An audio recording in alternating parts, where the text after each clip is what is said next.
Escuchamos.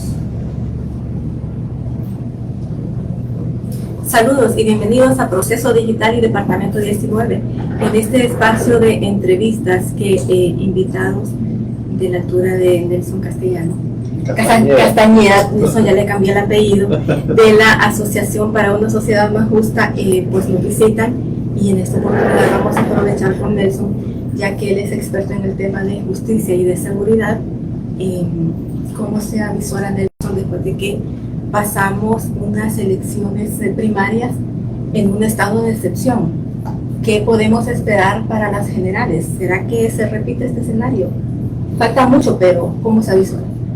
Bueno, en definitiva, lo hemos dicho en reiteradas ocasiones, desarrollar un proceso electoral durante una suspensión o restricción de derechos y garantías es algo que pues, tiene que preocupar, tiene que generar ciertos comentarios, sugerencias al gobierno, porque obviamente se puede prestar para muchas cosas. En el proceso electoral primario no se observó ningún tipo de acción atípica, ¿verdad? O algún tipo de violación vinculada con el estado de excepción. Si hubieron otras violaciones, ¿verdad? Ya hablando de derechos civiles y políticos, que sí, estas sí fueron violentadas, obviamente, pero en definitiva no se observó, ¿verdad?, que el estado de excepción haya tomado un rol en este proceso electoral. Pero viene un proceso electoral general, que aquí es donde ya se define el futuro del país, donde se define quién va a ser y quiénes serán los nuevos gobernantes. Sigue todavía el estado de excepción como el modelo de seguridad que está apostándole nuestra Secretaría de Seguridad, nuestro gobierno, y no sabemos qué va a pasar en el mes de noviembre con el tema del estado de excepción y el proceso electoral. A nosotros nos queda seguir apostándole a que el gobierno comprenda de que no es la medida que va a dar los resultados, porque lo estamos observando, lleva ya 2 años, 3 meses y no hemos visto con los datos oficiales los resultados esperados. Entonces nos queda esperar, seguir presionando. La ASJ ha presentado un recurso de inconstitucionalidad en contra de este estado de excepción, el procedimiento con el cual se ha venido aprobando. Hemos logrado identificar la ilegalidad, ¿verdad?, la falta de atención a lo que establece la Constitución de la República en su artículo 187, y en ese sentido pues nosotros esperamos que la Sala de lo Constitucional pues responda a este recurso, que el fallo sea positivo y que ya impida o evite que el Estado siga incurriendo en más ilegalidades, y que después esto no sea una herramienta que más bien le va a generar, ¿verdad?, una represalia al Estado con un sinnúmero de demandas que seguro podrían generarse por esas detenciones ilegales, por esos allanamientos ilegales, esos decomisos que se han hecho, que es un trabajo, un esfuerzo, un desgaste de recursos del Estado que se han hecho en esas cantidades que mencionan las autoridades, que se ha hecho en el marco del estado de excepción, pero que lamentablemente se ha hecho amparadas en una restricción totalmente ilegal. Y vimos que cuando precisamente muchos sectores se pronunciaron oponiéndose a ir a elecciones en este estado de excepción, hubo mucha reacción de parte del gobierno. Pues levantaron la voz. Lo que no vemos, por ejemplo, ahorita que un medio argentino, Infobae, saca un informe donde menciona al ministro de Seguridad. Hay un silencio muy raro en el gobierno, porque siempre que hay un pronunciamiento, siempre que hay un informe que ustedes presenten, por ejemplo, siempre hay una reacción, y en esta ocasión vemos este silencio. ¿Cómo lo ven ustedes? Bueno, ahí nosotros le apostamos a la beligerancia que ha mostrado el fiscal general ante estas situaciones. Hemos visto un fiscal general muy distinto al anterior, un fiscal general más público, más mediático, y que atiende a este tipo de situaciones y que saca la cara, ¿verdad?, que da la cara, cuando se dan este tipo de situaciones. Hemos visto que ante ciertas manifestaciones de algunos candidatos políticos él reaccionó y ha mandado a citar a la gente. Entonces, ¿por qué en este caso, donde hay un medio internacional que se entiende que es un medio de comunicación serio, que hace investigaciones serias, ha revelado este tipo de situación, esperaríamos ya que el Ministerio Público haya citado a las personas que vinculan y se le haya tomado la declaración respectiva, se hayan nombrado fiscales y agentes de investigación para el caso, y que se busque la verdad, que al final se investigue y se determine si es cierto que hay un grado de culpabilidad. La denuncia es bastante clara, detallada, vincula ya a personas, tanto funcionarios públicos como otros. Entonces el Ministerio Público es el que va a tener que dar respuesta sobre ello. Que hay un silencio, obviamente preocupa, ¿verdad? Pero ahí es donde entra el rol de la sociedad civil, de los medios de comunicación, de la población en general, en exigir respuestas a nuestras autoridades. Nosotros vemos mucho ese contraste de pronunciarse, de salir, por ejemplo, con el caso de Radio Cadena Voces, una denuncia que ha hecho recientemente justo en este tema de proceso electoral y el uso de recursos, y vemos que en este caso, por ejemplo, esa intolerancia que se ha visto marcada casi desde el inicio del gobierno, aquí sí se hace presente. Ustedes, por ejemplo, han sido llevados de encuentro en esta intolerancia a reacción, a informes, a pronunciamientos, a entrevistas, que quizás alguna reacción que han dado. ¿Cómo ver este contraste? Bueno, recordemos que ustedes como medios de comunicación, nosotros como sociedad civil, como ciudadanos, tenemos esa libertad de expresión que nos brinda la Constitución de la República, nos lo brindan los tratados a los que Honduras está suscrito. Ustedes como medios tienen esa salvaguarda de que su fuente no tienen que revelarla, tienen esa disposición de poder informar al pueblo hondureño. Siempre hay ciertas restricciones, ¿verdad? Como no incitar a la violencia y entre otros temas. Ahora estamos viendo que la metodología del gobierno es a que ante cualquier tipo de investigación se viene una denuncia por injurias y calumnias. Eso es un elemento delicado, ¿verdad? Hay una línea muy fina también. Hay que también tener claro que hay ciertos medios de comunicación o ciertas personas que informan que muchas veces no sustentan lo que dicen y dan nombres y apellidos. Entonces también se enfrentan a un tema, ¿verdad?, de que ASJ siempre se ha caracterizado que toda información que da es sustentable, ¿verdad? Información incluso que a veces no confiamos en los datos oficiales, pero esos son los que usamos y de ahí partimos nosotros con los análisis. Por ejemplo, en el caso de los homicidios, ahorita lo puedo decir, hay 408 al día lunes, pero yo le aseguro que yo le consulto a la universidad, al Observatorio de la Violencia de la Universidad Nacional Autónoma de Honduras, y me va a decir que son muchos más.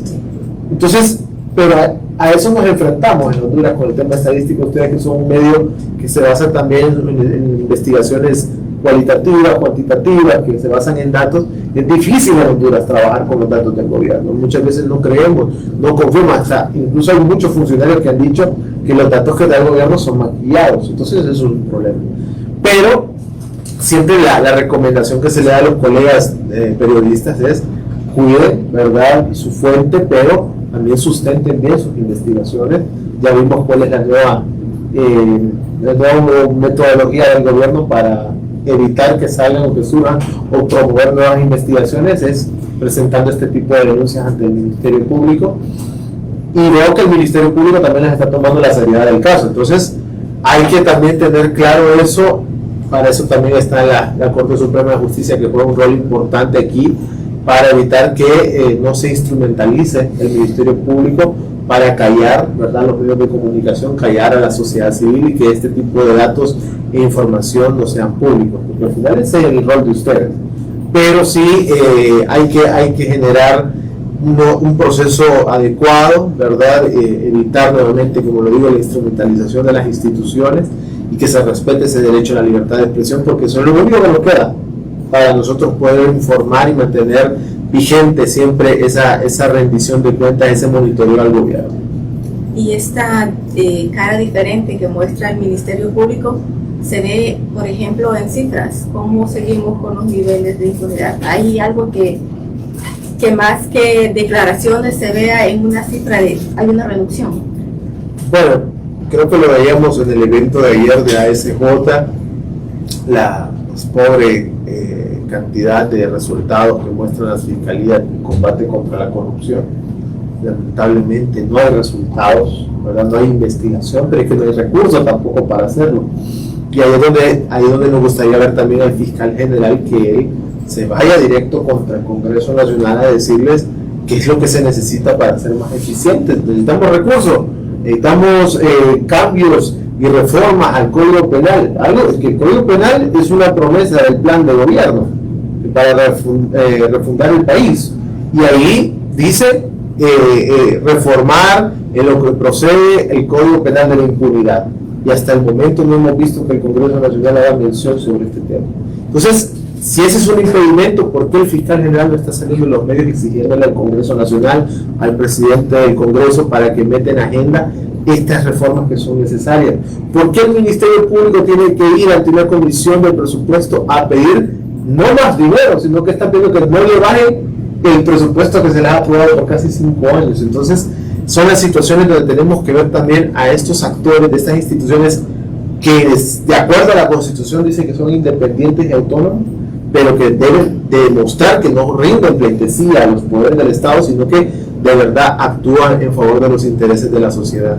Eso es lo que nosotros esperamos, pero bueno, usted me pregunta, homicidios, la tasa de homicidios ha bajado, históricamente estamos en un punto bastante bueno, pero lamentablemente cuando uno ve la parte resolutiva, la parte de acusación y la parte de condena, el 95% de los casos de homicidios quedan en impunidad, al igual que los femicidios, al igual que el delito de trata de personas, al igual que la extorsión, que está arriba del 90%, o sea, la efectividad es mínima comparado con el problema del conflicto social que actualmente vivimos en materia de seguridad. Entonces, ni la policía, ni el Ministerio Público, ni el Poder Judicial y en general todo el sistema de justicia está dando los resultados que se necesitan para cambiar y darle un giro a este tema de la seguridad, la violencia y la criminalidad en el país. Y se le suma a esto el tema de la extradición, que es otro elemento que también va a jugar un rol importante, está reactivo nuevamente, está activo nuevamente, pero ¿qué va a pasar el otro año si no se toman las decisiones oportunas y se renuncia a esa denuncia que hizo el gobierno de la presidenta Xiomara conforme a este tratado de extradición? Entonces, estamos en una situación bastante crítica, la violencia crece, ¿verdad? 10 masacres creo que llevamos ya registradas, 47 mujeres ya asesinadas solo en este año. Entonces son elementos que hay que tomar en consideración para determinar si en realidad vamos por un buen camino, porque lamentablemente lo que se ve ahorita es que Honduras está bajo una situación de denuncia a un tratado de extradición con restricción de derechos y garantías y mínimo o pocos resultados en materia del combate contra el crimen organizado. La extorsión se ha disparado, no hay resultados, entonces ahí tenemos que ver y evaluar y que la gente lo sepa, que al final lo importante no es que a ese voto y ustedes lo sepan, es que la gente esté informada y la gente con eso tenga conciencia de lo que está pasando y hagan ellos esa presión sana al gobierno para que haga sus cambios estructurales, ¿verdad?, en el país y tengamos mejores resultados en este combate contra la criminalidad organizada, que es la que más daño le ha hecho a la sociedad. Cuando estamos casi por concluir este primer trimestre, suena muy similar a los 3 anteriores que ha tenido este gobierno, por lo que menciona, extorsión sigue alta, sí. Feminicidios igual, homicidio en general. Bueno, tenemos el caso de Olancho, que es un caso muy especial. Bastantes de las masacres han sido en este escenario y igual los feminicidios. Ahí fue el primero que ocurrió en el año. Mire, y usted, yo creo que ya lo dijo, ¿verdad? Arrancamos nuevamente el último año de este gobierno y con los mismos problemas, ¿verdad? Se siguen registrando masacres, casi los mismos números de los años anteriores, muerte violenta de mujeres, homicidios, la extorsión sigue igual, y lamentablemente pues no se ve un cambio, no se ve una estrategia diferente. Siguen sosteniendo que es el estado de excepción el que está dando los resultados, pero no sabemos a qué resultados se refieren, porque cuando uno pide la información a las mismas instituciones uno se da cuenta de que si bien se menciona que hay más de 50.000 detenidos, pero de esos 50.000 detenidos la mayoría son absueltos porque no hay una investigación debidamente sustentada, una investigación que le permita al fiscal poder generar los requerimientos fiscales correspondientes. Hemos visto nosotros cómo la gente, en el caso de extorsión, que es un tema que le hemos dado seguimiento con ustedes, cómo la extorsión la gente está confiando menos en las autoridades. El año pasado hubo un descenso de casi el 70% de las denuncias, comparado con otros. Ahorita, y eso es un punto positivo, se duplicó el número de denuncias en este periodo de extorsión. Entonces, sáquenle provecho a eso, las autoridades den esos resultados, van a retomar los operativos masivos. Que en un momento escuché de un operativo como Avalancha, por ejemplo, que en esos operativos donde uno ve los verdaderos resultados, donde retoman la confianza, donde mejoran la percepción de la ciudadanía, son con esos resultados. Pero mientras tanto no se ve, vemos un ministerio público que no tiene las herramientas para hacerlo, un poder judicial que pues lamentablemente también hay un desorden interno. Lo hemos dicho en reiteradas ocasiones, esos movimientos, nombramientos, traslados que se están dando al interno preocupan, ¿verdad? Se están peleando los diferentes circuitos, los juzgados, están poniendo gente sin ningún tipo de justificación y están quitando gente y respetando la ley de carrera judicial. Entonces ahí es donde nosotros nos preguntamos qué es lo que está pasando en realidad en el sistema de justicia, porque muchas veces decimos, no, es que hace falta dinero, pero en realidad será el presupuesto el problema, o es que definitivamente la deficiencia en la gerencia y la administración de estas instituciones es la que está fallando. Nelson, ya para finalizar esta entrevista, Nelson Castañeda de la Asociación para una Sociedad Más Justa nos ha acompañado. ¿Qué podemos esperar por el resto del año de ASJ? Bueno, de nuestra parte, seguir de manera responsable informando, haciendo estos análisis, dando recomendaciones, porque no solo es exponer el problema, también es ver cómo nosotros podemos dar esas recomendaciones al gobierno. Sabemos que nos escuchan, ¿verdad? Sabemos que ellos leen esos informes, sabemos que ven en nuestras presentaciones y ojalá se diera el espacio. ASJ siempre estaba abierto. Nosotros no somos enemigos del gobierno, somos una fuente de información para que se tomen decisiones oportunas para mejorar la situación del país, y en el marco de la seguridad y justicia, pues bueno, seguir nosotros promoviendo, ¿verdad?, esos puntos de mejora. Creo que ya hay demasiadas recomendaciones y conclusiones respecto al tema de seguridad y justicia, que el no poder construir una política basada en todo lo que se ha hecho de estudios en este país, pues creo que no es una excusa.